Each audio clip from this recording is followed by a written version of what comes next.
Selamat datang kembali di SDB Art AI, tempat di mana cerita-cerita misterius tak hanya terdengar, tapi terasa sangat nyata.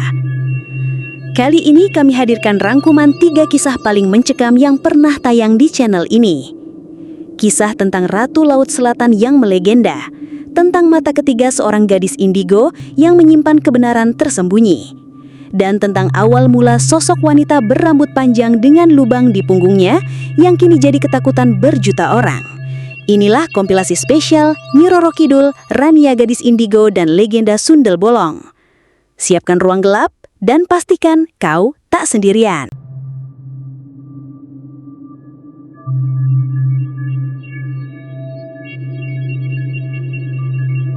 Selamat datang di SDB Art AI. Di sini kami menyajikan kisah-kisah misteri, konspirasi, dan cerita tak terjelaskan dari sudut yang jarang disorot. Cerita-cerita yang membuat kita merenung, apakah dunia ini sesederhana yang kita lihat? Kali ini, kami mengajak Anda menyelami kisah klasik dari Tanah Jawa.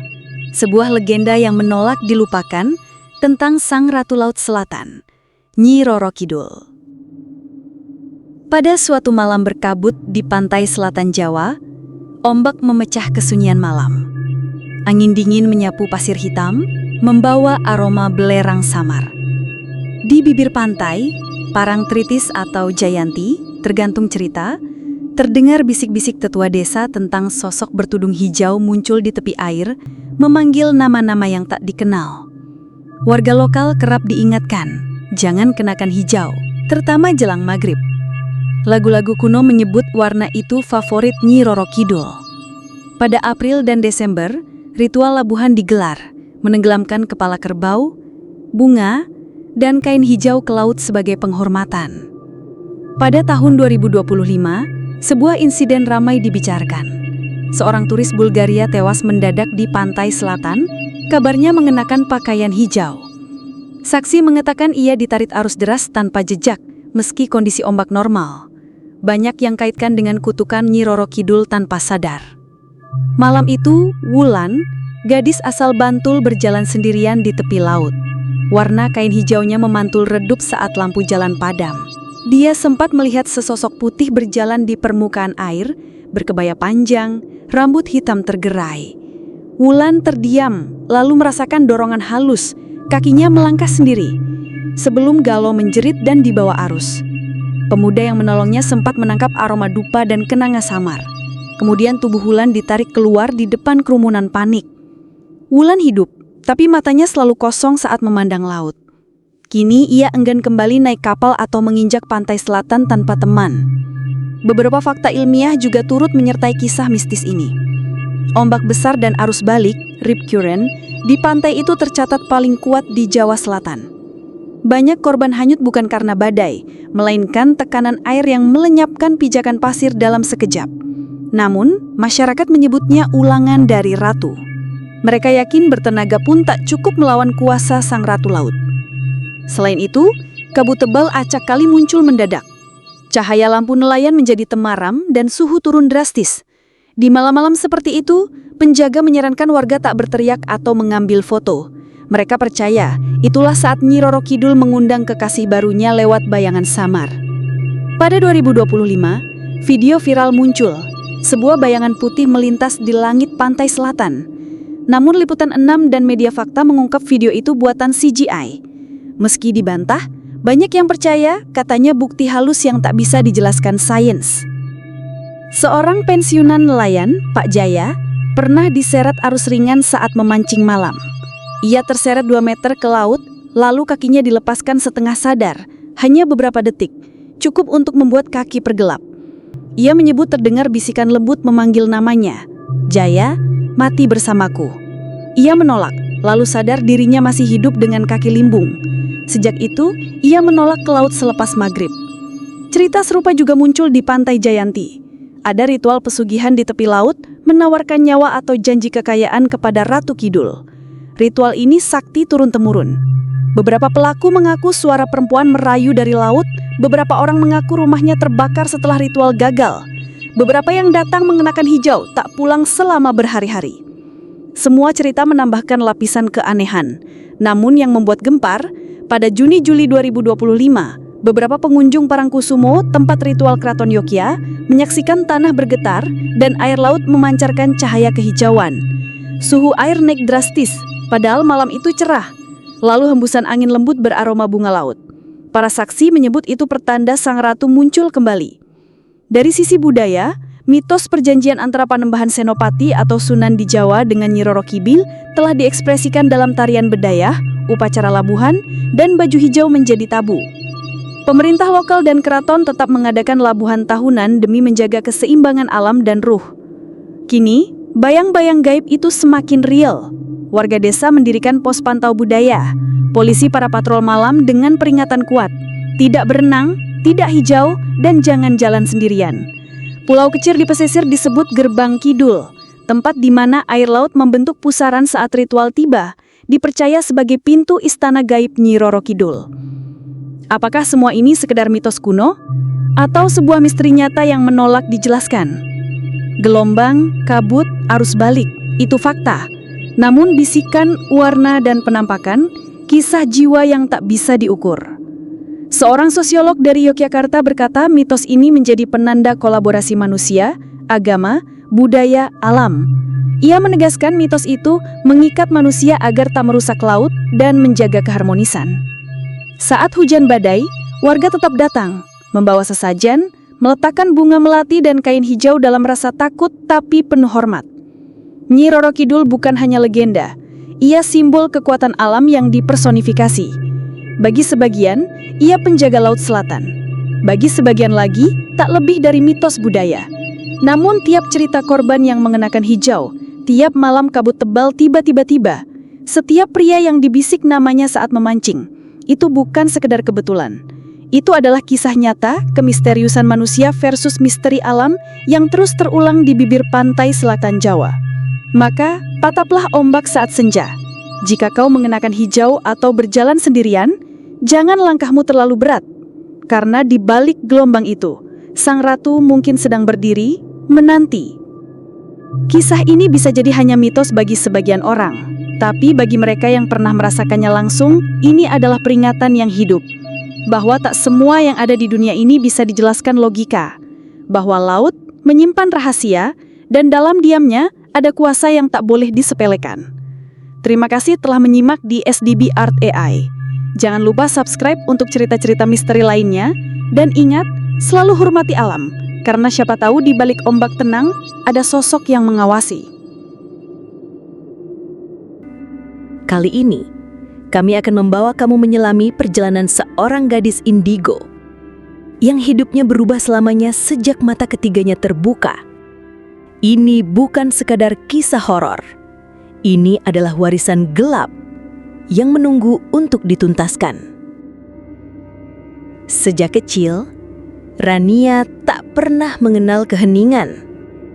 Meskipun malam telah larut dan rumah seluruhnya tertidur, dunia baginya tak pernah benar-benar sunyi. Ada detak yang lain selain jantungnya. Ada bisikan yang tidak berasal dari mulut manusia. Dan yang paling membuatnya sulit bernafas adalah tatapan itu. Tatapan dari sudut kamar, dari belakang pintu lemari, atau dari pojok langit-langit yang gelap. Rania tahu, dirinya berbeda. Sejak usia 6 tahun, ia bisa melihat sesuatu yang tak bisa dilihat orang lain. Mata ketiganya terbuka tanpa ia minta. Saat anak-anak lain sibuk bermain boneka, Rania justru sibuk menahan nafas saat sosok bayangan tinggi kurus berjalan pelan di balik tirai kamarnya. Ia tak pernah menceritakan itu pada siapapun. Ayahnya adalah pria keras kepala yang selalu menganggap cerita Rania sebagai ngigau anak kecil.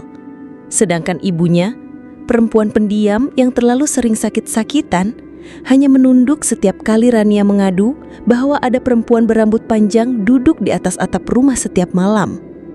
Tapi tak ada yang benar-benar memperhatikan perubahan yang perlahan-lahan tumbuh di diri Rania. Ia menjadi gadis pendiam, terasing, dan selalu membawa buku catatan kecil yang diam-diam ia gunakan untuk menggambar makhluk-makhluk yang ia lihat. Beberapa berbentuk kabur, beberapa jelas. Tapi ada satu gambar yang selalu muncul. Sosok bayangan hitam, matanya dua, merah menyala. Waktu berlalu. Rania tumbuh menjadi gadis SMA dengan segala luka yang ia sembunyikan. Di sekolah, ia bukan siapa-siapa. Di rumah, ia tetap asing. Tapi semuanya berubah di suatu malam hujan saat ayahnya ditemukan meninggal mendadak di kamar mandi dengan tubuh menghitam seperti terbakar dari dalam. Polisi menyebut itu serangan jantung, namun Rania melihatnya dengan jelas. Makhluk bayangan itu berdiri di atas tubuh ayahnya sambil tertawa tanpa suara. Sejak saat itu, semuanya mulai berubah lebih cepat. Ibu Rania semakin tak waras. Ia bicara sendiri, kadang tertawa keras tengah malam, kadang mengoyak pakaian sendiri sambil berteriak, "Dia sudah datang! Dia sudah datang lagi!" Rania merasa dunianya runtuh. Ia pindah ke rumah nenek di desa, berharap jauh dari semua teror itu. Tapi bayangan itu mengikutinya, seperti nafas, tak bisa dilepas. Di rumah neneknya, Rania menemukan sebuah kotak kayu tua tersembunyi di bawah lantai papan. Isinya, jimat kuno, beberapa helai rambut, dan surat berisi kutukan dari masa lalu, tertulis dengan huruf Latin tua dan bahasa Sunda kuno. Tertulis nama ibunya, dan tertulis pula bahwa seorang perempuan dalam garis darahnya telah bersumpah menyerahkan keturunannya untuk menjaga keseimbangan dunia gaib. Rania terdiam lama. Segalanya menjadi masuk akal. Sosok bayangan itu bukan hanya entitas yang iseng. Ia adalah penagih janji. Leluhur keluarga Rania pernah membuat perjanjian hitam untuk kekuatan dan kekayaan. Dan kini, bayaran itu harus ditebus oleh darah generasi selanjutnya. Rania pun memutuskan, ia tidak akan lari lagi. Malam itu, dengan selembar doa dan mantra penolakan, Rania menyalakan lilin di 4 penjuru kamarnya. Ia duduk bersila, membuka lembaran terakhir dari surat kutukan itu, dan mulai membaca keras-keras isi mantra dengan seluruh keberanian yang ia miliki. Angin menderu, lampu padam, getaran keras mengguncang rumah. Dan dari dalam kegelapan, mata merah itu muncul di hadapannya. Makhluk itu kini lebih jelas dari sebelumnya. Wajahnya menyerupai manusia, namun seluruh tubuhnya berselimut asap hitam. Ia membuka tangan panjangnya dan memperlihatkan wajah-wajah orang yang telah mati dalam keluarga Rania. Mereka semua tersenyum, seakan memohon agar Rania menyerah. Namun gadis itu hanya menatap tajam. "Ambil aku kalau bisa, tapi aku tidak akan jadi pengganti mereka." Tubuh Rania tersentak, darah keluar dari telinga dan hidungnya, tapi ia terus membaca mantra yang mengusir segala energi hitam. Sampai akhirnya makhluk itu berteriak dan meledak menjadi kabut yang hilang di langit-langit kamar. Saat fajar tiba, Rania terbangun dalam pelukan ibunya yang kini sadar, tenang, dan menangis dalam diam. Keesokan harinya, mereka pindah rumah.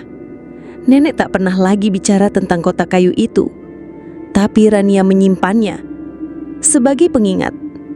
Tahun-tahun berlalu, Rania tumbuh menjadi perempuan dewasa yang kuat. Ia tak lagi takut, tapi sesekali ia masih bisa melihat hal-hal yang tak bisa dijelaskan orang biasa.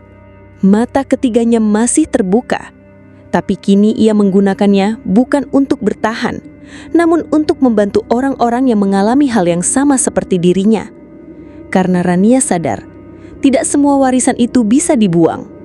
Beberapa harus dihadapi dan dilawan. Dan sejak malam itu, bayangan di balik mata ketiganya telah pergi untuk selamanya. Setiap keluarga menyimpan rahasia. Setiap darah yang mengalir membawa cerita lama yang tak selalu terlihat. Dan bagi Rania, mata ketiganya bukanlah kutukan, melainkan jalan untuk menyelesaikan takdir yang belum selesai.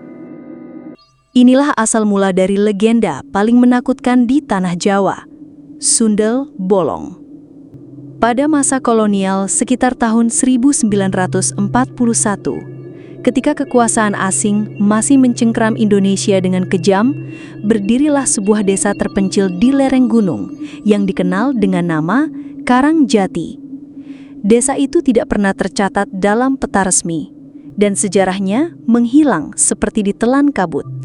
Namun bagi para tetua yang masih mengingat, Karangjati menyimpan rahasia kelam yang tak pernah diungkap keluar. Di desa itu, tinggal seorang gadis muda bernama Laras, seorang penenun kain yang terkenal karena kecantikannya. Laras hidup sederhana bersama ibunya setelah sang ayah meninggal karena wabah kolera. Wajahnya lembut, suaranya tenang, dan kebaikannya dikenal hampir semua warga. Tapi justru karena kecantikannya itulah, hidup Laras berubah selamanya. Pada malam purnama yang tampak seperti malam-malam biasa, satu peleton pasukan Belanda datang ke desa untuk merampas hasil panen. Di antara rumah-rumah kecil itu, rumah Laras jadi incaran. Sang ibu mencoba melawan, tapi tak ada yang bisa menandingi kekuatan senapan. Laras diseret keluar. Tangisannya tak terdengar. Jeritanya tenggelam dalam tawa para penjajah. Dan malam itu, Laras dibawa pergi. Hilang begitu saja. Beberapa minggu kemudian, Laras kembali. Tapi bukan sebagai gadis yang sama. Wajahnya kosong. Tatapannya dingin. Ia hamil. Namun tak satu pun warga menyambutnya. Ibunya menolak mengakuinya, para tetangga mengusirnya, dan kepala desa menyebutnya pembawa sial. Ia lalu pindah ke sebuah gubuk kosong dekat makam tua, tempat di mana dahulu para penderita kusta dikubur. Di sanalah Laras menghabiskan masa kehamilannya dalam kesepian, tanpa pertolongan dan tanpa cinta. Setiap malam, ia merintih kesakitan, bukan hanya karena tubuhnya melemah, tapi karena jiwanya dihancurkan dunia. Hingga pada malam badai yang menyambar langit, Laras melahirkan seorang bayi perempuan. Tak ada yang tahu pasti bagaimana caranya, tapi ia berhasil. Tubuhnya berlumur darah, dan suara tangis bayi menggema di tengah hutan.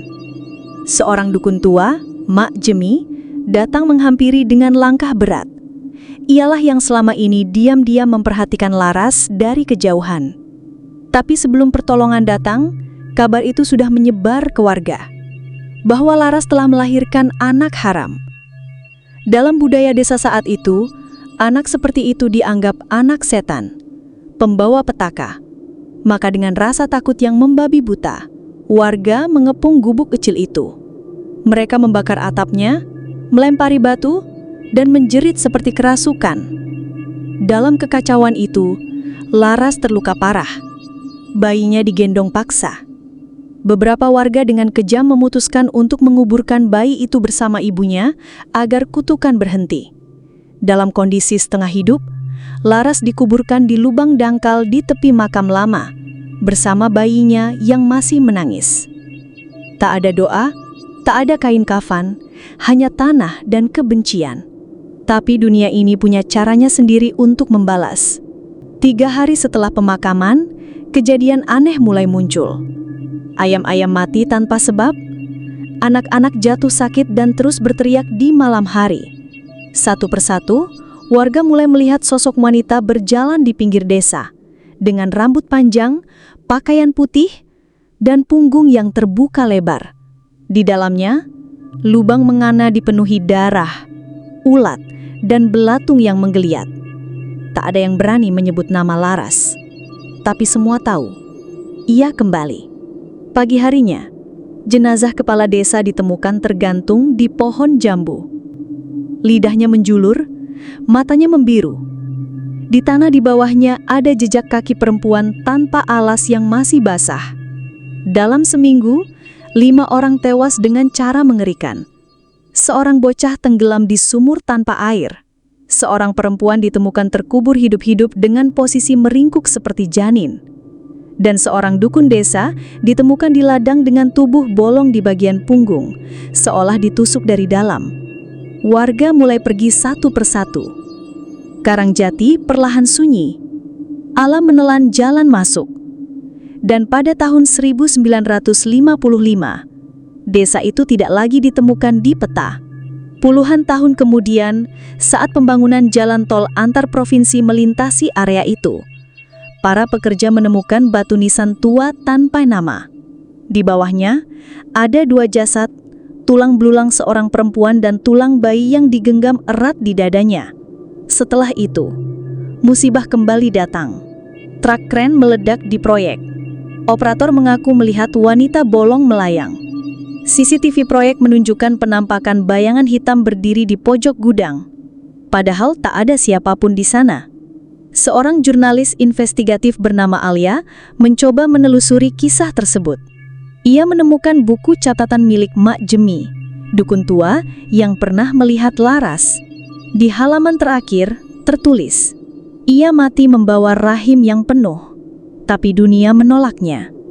Maka ia akan melahirkan kutukan, berulang kali, selamanya. 5 hari setelah tayangan investigatif itu ditayangkan, Alia menghilang. Rumahnya kosong, laptopnya hangus terbakar. Tapi video terakhirnya menampilkan sosok perempuan berbaju putih, berdiri mematung di belakang jendela, lalu perlahan menghilang dalam asap gelap. Legenda Sundel Bolong pun semakin tersebar. Beberapa orang melaporkan penampakan di hotel-hotel pesisir selatan, di kamar kosong, di lift, bahkan di cermin kamar mandi.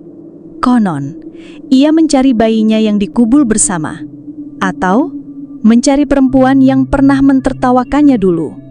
Dan yang paling menyeramkan, hingga kini, tak ada yang tahu pasti di mana jasad Laras dikubur kembali setelah ditemukan.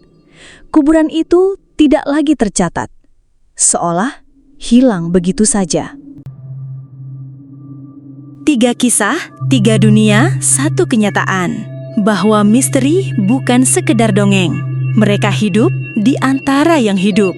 Dari mitos Laut Selatan, mata batin yang terbuka, hingga dendam abadi dari masa lalu, semuanya meninggalkan satu pesan. Tidak semua rahasia siap untuk diungkap. Terima kasih telah menyimak kompilasi kali ini. Jangan lupa like, komentar, dan subscribe untuk kisah misteri lainnya hanya di SDB Art AI. Dan ingat, jangan pernah abaikan bisikan dari balik gelap.